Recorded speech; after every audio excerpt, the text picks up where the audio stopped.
جادو کیا ہے، جادو کیسے کیا جاتا ہے، جادو کیوں کیا جاتا ہے، نبی کریم صلی اللہ علیہ وسلم پر جادو کیسے کیا گیا تھا، وہ کون سی چیز ہے جسے چھپا کر رکھا جائے تو جادو کا اثر نہیں ہوتا۔ جب نبی کریم صلی اللہ علیہ وسلم پر جادو کیا جا چکا تھا تو آپ ان دنوں میں کیا محسوس کرتے تھے؟ اگر آج کوئی مرد یا کوئی عورت اس طرح کی چیزوں کو محسوس کرے تو وہ سمجھ جائے کہ اس پر بھی جادو کیا جا چکا ہے۔ محترم سامعین، آج ہم جس حقیقت سے پردہ اٹھانے جا رہے ہیں وہ کوئی دیوا مالائی کہانی نہیں، نہ ہی کسی فکشن ناول کا باب ہے۔ یہ وہ زہر ہے جو دلوں میں بسا دیا جاتا ہے، یہ وہ آگ ہے جو رشتوں کو جلا کر راکھ کر دیتی ہے، اور وہ اندھیرا ہے جو روشنی کے گھروں میں بھی سایہ ڈال دیتا ہے۔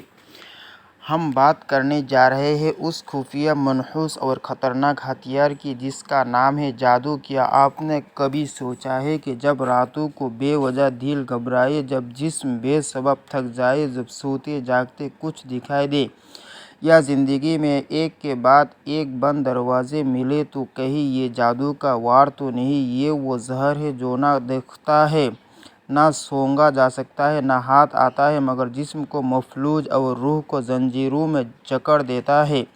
یہ وہ حملہ ہے جو خاموشی سے کیا جاتا ہے اور اکثر قریبی لوگ ہی اس کے پیچھے ہوتے ہیں، ایک ایسا حملہ جو دشمن سے نہیں، اپنوں کے دل کے کینے سے نکلتا ہے۔ یہ کوئی معمولی خطرہ نہیں۔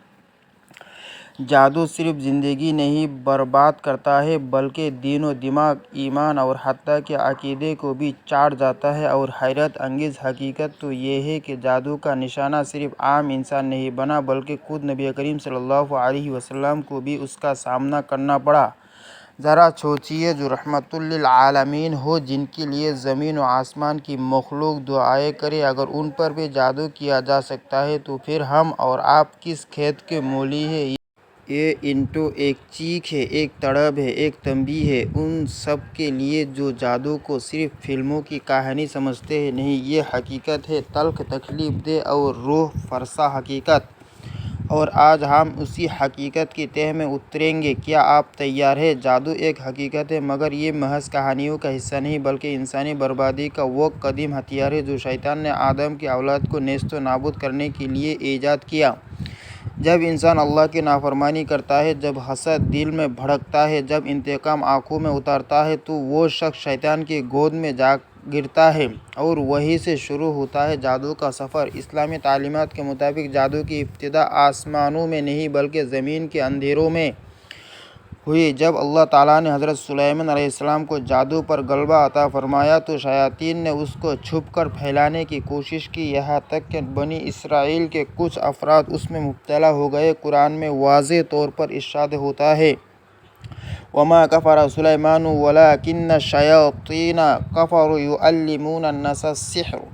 اس آیت میں جادو کو براہ راست کفر قرار دیا گیا ہے اور اس کی تعلیم دینے والوں کو شیطانوں کا پیروکار کہا گیا ہے۔ اسلام میں جادو کرنا، سیکھنا یا کروانا ایسا جرم ہے جس کا تعلق نہ صرف انسانوں سے بلکہ ایمان کے زوال سے ہے۔ جادو کی ایک خوفناک بات یہ ہے کہ یہ ظاہری آنکھ سے نظر نہیں آتا، مگر اثرات ایسے چھوڑتا ہے جیسے زہر آہستہ آہستہ پورے جسم میں پھیلتا جائے۔ ایک ماں کا بیٹا اچانک ماں کا دشمن بن جائے، ایک شوہر اپنی بیوی سے نفرت کرنے لگے، اچانک رزق بند ہو جائے، کاروبار بیٹھ جائے، نماز میں دل نہ لگے، رشتہ دار دشمنی پر اتر آئے، خواب میں ڈراؤنے چہرے نظر آئے، جسم پر نیلے کالے نشان بنے، تو سمجھ لو کہ جادو کے لپیٹ میں آ چکے ہو۔ احادیث میں رسول اللہ صلی اللہ علیہ وسلم نے جادو کو 7 ہلاک کرنے والی چیزوں میں شمار کیا ہے۔ حضرت ابو ہریرہ رضی اللہ عنہ سے روایت ہے کہ نبی کریم صلی اللہ علیہ وسلم نے فرمایا، یعنی 7 ہلاک کرنے والی چیزوں سے بچو، ان میں سب سے پہلی ہے شرک اور دوسرے ہے جادو۔ میرے عزیزو، کیا آپ نے کبھی سوچا ہے کہ وہ چیز جو ہمیں خوبصورتی دیتی ہے، وقار بخشتی ہے، وہی چیز اگر دشمنوں کی نظر میں آ جائے تو ہماری زندگی اجیرن بن سکتی ہے؟ جی ہاں، وہ چیز ہے بال سر کے بال جو اللہ کی طرف سے ایک زینت ہے، لیکن اگر ان کی حفاظت نہ کی جائے تو یہی زینت ہماری تباہی کا سبب بن سکتی ہے۔ آپ کو جھنجھوڑ دینے والی حقیقت یہ ہے کہ کالا جادو کرنے والے اکثر انسان کی تصویر یا اس کے جسم کے کسی حصے کا استعمال کرتے ہیں، اور سب سے زیادہ طاقتور اثر ہوتا ہے بالوں پر کیے جانے والے جادو کا۔ ایسا جادو نہ صرف انسان کی عقل کو مفلوج کر دیتا ہے بلکہ اس کی زندگی میں اندھیرے کی ایسی چادر تان دیتا ہے کہ نہ نیند آتی ہے، نہ سکون ملتا ہے، نہ رزق میں برکت رہتی ہے، نہ رشتوں میں محبت باقی رہتی ہے۔ عورتیں اکثر لاپرواہی سے اپنے بال کھلے رکھتی ہیں، سوشل میڈیا پر تصویریں اپلوڈ کرتی ہیں، دوسروں کے سامنے بلا وجہ اپنے بالوں کی نمائش کرتی ہیں، لیکن انہیں معلوم نہیں ہوتا کہ ان کا یہ عمل کس شیطانی آنکھوں کو دعوت دے رہا ہوتا ہے۔ کالے جادو کرنے والے صرف ایک بال سے پورے جسم پر جادو کر سکتے ہیں، اور سب سے زیادہ خطرناک جادو سر کے بالوں سے کیا جاتا ہے، کیونکہ ان میں انسان کی روحانی طاقت جڑی ہوتی ہے۔ یہ جادو آپ کی صحت چھین سکتا ہے، آپ کے بچے پیدا ہونے سے روک سکتا ہے، یہاں تک کہ آپ کو موت کے قریب تک پہنچا سکتا ہے۔ اس لیے میری بہنوں، میری بیٹیوں، ہمیشہ اپنے بالوں کو ڈھانپ کر رکھو، انہیں کبھی غیر محرموں کے سامنے ظاہر نہ کرو، اور یاد رکھو بال اگر چھپائے جائے تو جادو کا وار کھا لی جاتا ہے، مگر اگر بال نظر آ جائے تو جان بھی جا سکتی ہے۔ علماء کے نزدیک جادو کرنا یا کروانا انسان کو دائرہ اسلام سے نکال دیتا ہے، کیونکہ اس میں اللہ کے سوا دوسرے غیر مرئی مخلوقات سے مدد مانگی جاتی ہے، جو سراسر شرک ہے۔ جادو کے اثرات نہ صرف جسمانی ہوتے ہیں بلکہ روحانی طور پر بھی انسان کو کھوکھلا کر دیتے ہیں۔ ایسے لوگ قرآن سن کر تڑپنے لگتے ہیں، اس پر اذان اثر کرتی ہے، نماز میں دل نہیں لگتا، عبادت سے بھاگتے ہیں، اور وہ روحانی سکون جو اللہ کے قریب ہونے سے ملتا ہے ان کے دل سے چھن جاتا ہے۔ یہ سمجھنا ضروری ہے کہ جادو صرف کالا کپڑا باندھنے، کچھ پڑھ کر پھونکنے یا قبرستان جا کر ہڈیوں سے عمل کرنے تک محدود نہیں۔ جادو حسد سے شروع ہوتا ہے، بددعا سے عقد پکڑتا ہے، اور جنات کے ذریعے اثر ڈالنے کا ہنر بن جاتا ہے، اور یہی سب کچھ تب ممکن ہوتا ہے جب ایک انسان اپنا ایمان بیچ کر شیطان سے معاہدہ کر لیتا ہے۔ جادو کرنے والے لوگ اکثر معصوم چہروں، بے ضرر حلیوں اور روحانی عمل کے نام سے کام کرتے ہیں۔ ان کے پاس جانے والے لوگ یہ سمجھتے ہیں کہ وہ ان کا مسئلہ حل کر دیں گے، لیکن حقیقت یہ ہے کہ وہ ان کی روحانی جڑیں کاٹ دیتے ہیں۔ ان کے بتائے گئے تعویذ، پانی، عمل یا نقش دراصل ایسے دروازے ہوتے ہیں جو جنات کو انسان کی زندگی میں داخل ہونے کی اجازت دیتے ہیں۔ یہ بات اصول طور پر تسلیم شدہ ہے، اور روایت کے متفقہ ذخیرے سے ثابت ہے کہ نبی کریم صلی اللہ علیہ وسلم پر جادو ہوا۔ یہ کوئی سادہ سی بات نہیں، بلکہ یہ ایک ایسا واقعہ ہے جو ایمان کو جھنجھوڑ دیتا ہے، سوچ کر لرزا دیتا ہے، اور انکار کی ہر جرأت کو خاک میں ملا دیتا ہے۔ اس واقعے کی اہمیت محض اس لیے نہیں کہ جادو ہوا، بلکہ اس لیے کہ یہ جادو خود خاتم النبی امام الانبیاء صلی اللہ علیہ وسلم کے خلاف استعمال ہوا اور اس کا اثر ظاہر ہوا۔ یہ واقعہ صلح حدیبیہ کے بعد پیش آیا، جب مشرکین عرب کے ساتھ ایک وقتی امن قائم ہو چکا تھا۔ نبی کریم صلی اللہ علیہ وسلم یکسو ہو چکے تھے، اور اب اسلام کے دشمنوں کی اگلی پناہ گاہ خیبر کے یہود آپ کی نگاہ میں تھے۔ مدینے سے نکالے گئے کئی یہودی خیبر میں آ کر جمع ہو چکے تھے، اور یہ مقام اسلام دشمنی کا گھر بن چکا تھا۔ انہیں معلوم ہو چکا تھا کہ محمد صلی اللہ علیہ وسلم اب پورے یقین، کامل توجہ اور تمام تر قوت کے ساتھ ہماری طرف متوجہ ہو رہے ہیں، اور اس سے پہلے کہ وہ ہمارے خلاف اقدام کریں ہمیں کوئی پیش بندی کرنی چاہیے۔ یہ پیش بندی صرف دشمنی یا مخالفت پر مبنی نہیں تھی، بلکہ یہ خباثت، کینہ پروری اور روحانی درندگی کی بدترین مثال تھی۔ خیبر کے یہود نے اپنی شرارتوں کی انتہا کرتے ہوئے جادو کا سہارا لینے کا فیصلہ کیا۔ ان کے ایک وفد نے مدینہ آ کر بنی زرعی کے قبیلے سے تعلق رکھنے والے لبیب بن عاصم نامی شخص سے رابطہ کیا۔ وہ یا تو کھلا منافق تھا یا کم از کم یہودیوں کا وفادار حلیف۔ انہوں نے اسے قائل کیا کہ وہ نبی کریم صلی اللہ علیہ وسلم پر جادو کرے، اور اس کے عوض 3 اشرفیہ پیش کی، اور ظاہر ہے کہ ان کے نزدیک یہ سودا مہنگا نہ تھا۔ لبیب بن عاصم، جو جادوگری میں ماہر تھا، اس ناپاک مقصد کی تکمیل کے لیے ایک ذریعہ تلاش کرتا ہے۔ ایک یہودی لڑکے کو جو اس وقت نبی کریم صلی اللہ علیہ وسلم کے گھر میں بطور خادم کام کر رہا تھا، اس نے اپنے ساتھ ملایا۔ اسی خادم کے ذریعے نبی کریم صلی اللہ علیہ وسلم کی استعمال شدہ کنگھی اور اس میں پھنسے ہوئے چند بال اور کنگھی کے کچھ دانے حاصل کیے گئے، اور یہ وہ چیزیں تھیں جن پر جادو کا عمل کیا گیا۔ یہاں ایک لمحے کو ٹھہر کر سوچنے کی ضرورت ہے کہ جادو کے لیے ان اشیاء کو استعمال کرنے کا مقصد کیا تھا۔ کیا یہ کوئی پچگانہ رسم تھی؟ یا ہرگز نہیں۔ آج کے جدید سائنس تک اس نقطے کو تسلیم کرنے لگی ہے کہ انسانی بال یا جسم کے کسی بھی عضو میں اس کے مکمل جینیاتی کوڈز موجود ہوتے ہیں جو اس کی شناخت، شخصیت، حتیٰ کہ اس کی روحانی لہروں تک کو ظاہر کرتے ہیں۔ جادوگر انہی جسمانی اجزاء کو بنیاد بنا کر شخص پر اثر انداز ہونے کی کوشش کرتے ہیں۔ ریڈیشن کے مختلف اقسام، توانائی کی لہریں اور جناتی واسطے، یہ سب ایک عالم غیب کا حصہ ہے، اور جادو اسی کی ناپاک ترین شکل ہے۔ چنانچہ نبی کریم صلی اللہ علیہ وسلم کے بال اور کنگھی کے ذریعے ایک ایسا جادو تیار کیا گیا جو اپنی شدت میں خالص خباثت اور شیطانیت کا مظہر تھا۔ ایک تانبا یا موم کا پتلا تیار کیا گیا جس میں 11 گیریں لگائی گئیں، ان گیروں میں سوئیاں چبھوئی گئیں اور اس سحر شدہ شے کو ایک کنویں کے اندر، جس کا نام جروان یا زاروان یا بعض روایات کے مطابق ذی عروان تھا، ایک بھاری پتھر کے نیچے دبا دیا گیا۔ یہ کوئی عام حرکت نہیں تھی، یہ نبی کی جان، وقت، صحت اور سکون کو نشانہ بنانے کی ایک مذموم کوشش تھی۔ اور پھر جادو نے اثر بھی دکھایا۔ نبی کریم صلی اللہ علیہ وسلم کی طبیعت میں عجیب و کیفیت پیدا ہونے لگی، جیسے جسم پر بوجھ سا ہو، جیسے ذہن دھندلانے لگا ہو، جیسے کوئی چیز بندش میں ہو۔ ایک عجیب نسیان کی کیفیت، کوئی کام نہ کیا ہو مگر محسوس ہو کہ کیا جا چکا ہے۔ یہ وہ لمحے تھے جب وحی کا نزول وقتی طور پر رکا نہیں، لیکن آپ کی بشری طبیعت کو ضرور ایک ایسی گرفت میں لے لیا گیا تھا جو اندر ہی اندر آپ کو جھنجھوڑ رہی تھی۔ جادو کا ذکر سن کر ہمارے ذہن میں اکثر وہی پرانی کہانیاں آتی ہیں جن میں کوئی چڑیل، کوئی جن یا کوئی کالا کپڑا لیے ہوئے عامل نظر آتا ہے، مگر جو بات ہم بھول جاتے ہیں وہ یہ ہے کہ جادو صرف ایک ڈراؤنی کہانی نہیں، یہ ایک زندہ، حقیقی اور خطرناک ہتھیار ہے جو انسان کی روح، دل، صحت، عزت، گھر اور نسلوں کو برباد کر دیتا ہے۔ یہ صرف لوہے یا تلوار سے نہیں بلکہ الفاظ، ارادوں اور شرک آمیز عملیات سے کیا جاتا ہے، اور اس کے جد میں آنے والا نہ صرف دنیا کی بربادی دیکھتا ہے بلکہ آخرت میں بھی اس کا انجام خوفناک ہوتا ہے۔ اسی لیے اللہ تعالیٰ نے قرآن مجید میں جادو کو کھلی گمراہی، شرک اور اللہ کے عذاب کا سبب قرار دیا ہے۔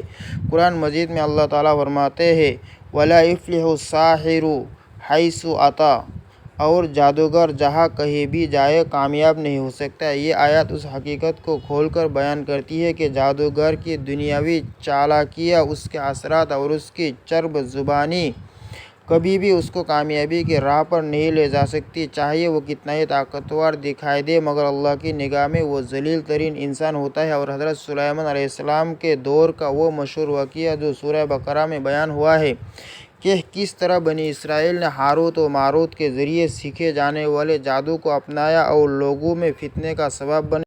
اللہ تعالیٰ فرماتے ہیں وَمَا يُعَلِّمَانِ مِنْ أَحَدٍ حَتَّىٰ يَقُولَا إِنَّمَا نَحْنُ فِتْنَةٌ فَلَا تَكْفُرْ۔ ترجمہ: اور وہ دونوں یعنی فرشتے کسی کو کچھ نہ سکھاتے تھے جب تک یہ نہ کہہ دیں کہ ہم تو صرف آزمائش ہے، تو کفر نہ کر۔ اس آیت میں واضح طور پر جادو کو کفر کہا گیا ہے۔ یہ کوئی معمولی غلطی یا گناہ نہیں بلکہ انسان کو ایمان سے نکال دینے والا عمل ہے۔ جب کوئی جادو سیکھتا ہے، سکھاتا ہے یا کرواتا ہے تو اللہ کے راستے سے ہٹ کر شیطان کے راستے پر چل پڑتا ہے، اور جو شخص اللہ کو چھوڑ کر شیطان کو اپنا مددگار بناتا ہے اس کے لیے دنیا میں ذلت اور آخرت میں جہنم ہے۔ نبی کریم صلی اللہ علیہ وسلم نے بھی جادو کے بارے میں نہایت سخت تنبیہات فرمائے۔ صحیح بخاری کی روایت ہے، یعنی 7 ہلاک کرنے والی چیزوں سے بچو، صحابہ نے پوچھا یا رسول اللہ وہ کیا ہے؟ فرمایا اللہ کے ساتھ شرک کرنا، جادو کرنا، ناحق قتل، سود کھانا، یتیم کا مال کھانا، میدان جنگ سے پیٹ پھیرنا اور پاک دامن عورتوں پر تہمت لگانا۔ یہ حدیث بتاتی ہے کہ جادو ان 7 برے کاموں میں سے ایک ہے جن کی سزا دنیا میں بھی سخت ہے اور آخرت میں بھی۔ جادو کرنا اور کروانا انسان کو سیدھا جہنم کے دروازے تک لے جاتا ہے۔ سلف صالحین سے منقول ہے کہ جو شخص جادو کے اثرات میں مبتلا ہو جائے وہ صرف دوا سے نہیں بلکہ توبہ، قرآن، نماز اور سچی توحید سے ہی شفا پا سکتا ہے۔ امام ابن تیمیہ رحمۃ اللہ علیہ فرماتے ہیں جادو کا توڑ صرف اللہ کی مدد، قرآن اور مشروع اذکار سے ممکن ہے، اور جو شخص جادو کے خلاف شرعی ہتھیار نہ اٹھائے وہ اپنی بربادی خود دعوت دیتا ہے۔ آج کے دور میں افسوس کی بات یہ ہے کہ لوگ جادو کی شکایت لے کر کسی اللہ والے کے دروازے پر نہیں بلکہ خود کسی جادوگر کے پاس جا بیٹھتے ہیں۔ اپنی بیوی کو منانے کے لیے، ساس کو قابو میں کرنے کے لیے یا کاروبار میں ترقی کے لیے لوگ عملیات اور جادو کے راہوں پر نکل پڑتے ہیں، اور وہ یہ نہیں سمجھتے کہ اس راستے کا انجام کیا ہے۔ وہ اپنی دنیا برباد کرتے ہیں اور آخرت بھی۔ لہٰذا اگر کوئی جادو میں مبتلا ہو جائے تو سب سے پہلا قدم یہ ہونا چاہیے کہ وہ اپنے ایمان کی تجدید کرے، وہ سجدے دل سے اللہ کی طرف لوٹے، قرآن کی تلاوت کو لازم کرے، نمازوں کی پابندی کرے اور خاص طور پر سورہ بقرہ، آیت الکرسی، سورہ فلق اور سورۃ الناس کو روزانہ صبح و شام پڑھنے کی عادت ڈالے۔ یہ آیات جادو کے خلاف ایک مضبوط قلعہ ہے۔ جادو ایک ایسا زہر ہے جو صرف جسم کو نہیں روح کو بھی گلانا شروع کر دیتا ہے۔ وہ انسان جو زہر میں مبتلا ہوتا ہے اس کا دل اللہ کی یاد سے غافل ہونے لگتا ہے، وہ سستی، بوجھل پن اور بے سبب غم میں ڈوبنے لگتا ہے، دعاؤں کا اثر محسوس نہیں ہوتا، عبادات میں لذت ختم ہو جاتی ہے، قرآن دل پر اثر نہیں کرتا، نیک کام بوجھ لگتے ہیں اور گناہ معمولی محسوس ہونے لگتے ہیں۔ دراصل یہ وہ مقام ہے جہاں جادو اپنا سب سے مہلک وار کرتا ہے۔ ایمان پر نبی کریم صلی اللہ علیہ وسلم کی حدیث ہے بعض لوگ صبح کو مومن ہوں گے اور شام کو کافر ہو جائیں گے۔ یہی جادو کا فتنہ ہے جو انسان کو آہستہ آہستہ اندھیری کھائی میں لے جاتا ہے جہاں شک، وسوسے اور دین سے دوری بڑھتی جاتی ہے۔ یہ کوئی معمولی جملہ نہیں بلکہ روح پر حملہ ہے۔ حضرت عبداللہ بن مسعود رضی اللہ عنہ روایت کرتے ہیں کہ ایک شخص نبی کریم صلی اللہ علیہ وسلم کے پاس آیا اور کہا کہ وہ جادو کے اثر میں ہے۔ آپ صلی اللہ علیہ وسلم نے فرمایا اللہ کے کلام میں شفا ہے مگر تمہیں اللہ پر مکمل یقین رکھنا ہوگا۔ مگر جادو زدہ انسان کی سب سے بڑی مصیبت یہ ہوتی ہے کہ اس کا دل اس یقین سے خالی ہونے لگتا ہے، وہ ہر راستے آزماتا ہے سوائے اس کے جو اللہ کی طرف جاتا ہے۔ بعض دفعہ وہ تعویذ، جھاڑ پھونک یا جعلی عاملوں کی پناہ میں چلا جاتا ہے اور یہی وہ لمحہ ہوتا ہے جب اس کا ایمان کمزور ہو کر بکھرنے لگتا ہے۔ جادو کا اصل مقصد ہی یہی ہے کہ انسان کو روحانی طور پر کمزور کر کے اسے رب سے کاٹ دیا جائے۔ یہ ایسی آہنی زنجیر ہے جو نظر نہیں آتی مگر انسان کی روح کو جکڑ لیتی ہے۔ وہ شخص جو دن رات ذکر کرتا تھا اب سستی اور نیند کا شکار ہوتا ہے، جو شخص قرآن پڑھتا تھا اب اس کے لیے قرآن کھولنا مشکل ہو جاتا ہے، جو ہر نماز اول وقت پر پڑھتا تھا اب قضا کرنے لگا ہے۔ یہ سب علامات بتاتی ہے کہ دشمن ایمان پر وار کر چکا ہے، اور اگر انسان نے بروقت بیداری نہ کی تو اس کا انجام وہی ہوتا ہے جو قرآن میں فرعون کے جادوگروں کا ہوا تھا، جو حق پہچاننے سے پہلے گمراہی کے سب سے نچلے درجے پر تھے۔ میرے عزیز بھائیوں اور بہنوں، یہ دنیا ایک آزمائش گاہ ہے جہاں انسان صرف بیماری، فقر، مصیبت یا دشمنوں سے نہیں بلکہ اندیکھی قوتوں سے بھی آزمائش میں ڈالا جاتا ہے۔ انہی میں ایک آزمائش جادو ہے، جو نظر نہ آنے والی مگر روح اور جسم پر اثر کرنے والی بدترین آفت ہے۔ خصوصاً کالا جادو ایک ایسا زہریلا حملہ ہے جو نہ صرف انسان کے خیالات، ذہن، صحت، رزق اور رشتے تباہ کرتا ہے بلکہ کئی مرتبہ انسان کو دین سے بھی دور لے جاتا ہے۔ لیکن یہ بات یاد رکھنا بہت ضروری ہے کہ جادو جتنا بھی طاقتور ہو اللہ تعالیٰ کی قدرت سے بڑا نہیں ہو سکتا۔ اللہ ہی شفا دیتا ہے، اللہ ہی بچانے والا ہے اور اللہ ہی سب سے بڑی پناہ ہے۔ جادو سے بچنے کا سب سے پہلا اور مضبوط طریقہ اللہ پر کامل ایمان اور یقین ہے۔ اگر انسان اپنے رب پر کامل توکل کر لے، صبح و شام کے اذکار کی پابندی کرے، 5 وقتہ نماز قائم کرے اور گناہوں سے بچتا رہے تو وہ اللہ کی حفاظت کے حصار میں آ جاتا ہے۔ نبی کریم صلی اللہ علیہ وسلم نے صبح و شام کے اذکار کو ڈھال قرار دیا ہے، خصوصاً سورۃ الفلق، سورۃ الناس اور سورۃ الاخلاص۔ تینوں سورتیں صبح و شام 3 مرتبہ پڑھنا جادو، نظر بد اور شیطانی وسوسوں کے خلاف قوی ترین حصار ہے۔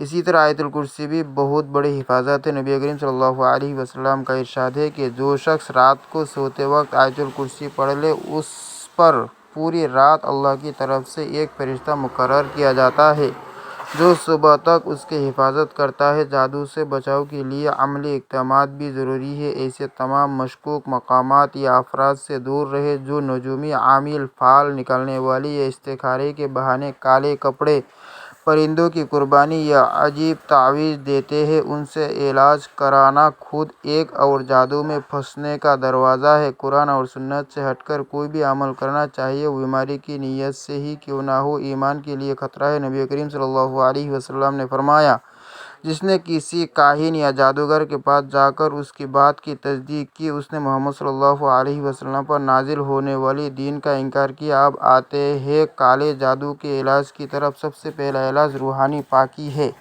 توبہ، استغفار، نماز کی پابندی اور ذکر الہی۔ اس کے بعد قرآن کی مخصوص آیات کے ذریعے روحانی رقیہ یعنی شریعت کے مطابق دم کرنا کیا جاتا ہے۔ سورۃ الفاتحہ، آیت الکرسی، سورۃ الاعراف کی آیات 117، 122، سورۃ یونس کی آیات 81، 82، سورہ طٰہٰ کی آیات 68، 70، سورۃ الفلق اور سورۃ الناس کو بار بار پڑھ کر اپنے اوپر دم کرے، پانی پر دم کر کے پیے اور اس پانی سے غسل کرے۔ یہ عمل کم از کم 21 دن مسلسل کرے۔ اس دوران دنیاوی علاج یا تعویذوں سے پرہیز کرے اور صرف اللہ سے رجوع رکھے۔ اللہ تبارک و تعالی ہم سب کو ان باتوں پر عمل کرنے کی توفیق دے، آمین۔